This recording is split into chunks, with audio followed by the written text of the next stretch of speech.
ঠিক তেমন একইভাবে কিন্তু জেনে রাখবেন আপনার শরীরের অতিরিক্ত পরিমাণ ইমিউনিটি, আপনার শরীরের ওভার অ্যাক্টিভ বা হাইপার অ্যাক্টিভ ইমিউনিটি আপনার শরীরে অনেক ক্ষতি করতে পারে। তার মধ্যে অন্যতম একটা ক্ষতি এই এক্সিমার মতো সমস্যা।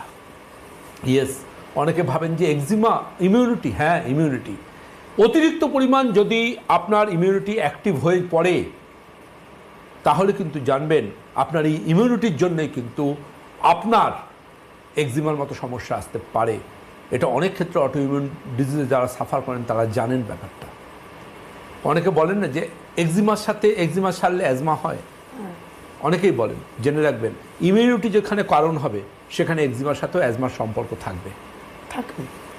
যেখানে ইমিউনিটি কারণ, immunity eczema one of the cause, কিন্তু এই ওয়ান অফ দ্য কজ তখনই গুরুত্বপূর্ণ হয়ে পড়বে অ্যাজমার ক্ষেত্রে যদি সেটা ইমিউনিটি রিলেটেড হয়। তার জন্য যখন আমাদের কাছে পেশেন্টরা আসেন আমরা কিন্তু তার গুরুত্বপূর্ণ পরীক্ষা নিরীক্ষাগুলো করতে দিই।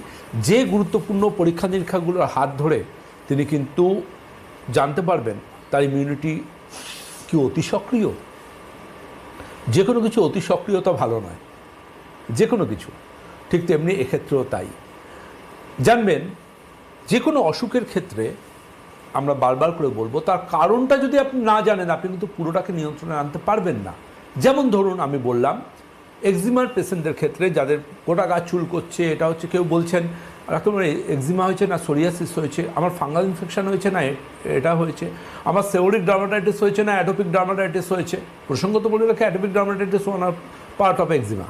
আচ্ছা, অনেক বলেন যে আমাকে ডাক্তারবাবুকে দেখিয়েছে আমার মাথার স্ক্যাল্পে সোরিয়াসিস হয়েছে, আর টেস্ট রিপোর্টটা কোথায়, আপনার স্কিন বায়োপসি রিপোর্টটা কোথায়? কারণ স্কিন বায়োপসি না করলে অনেক ধরনের স্কিন বায়োপসি করতে হবে ক্যান্সার নাকি, না না সেরকম নয়।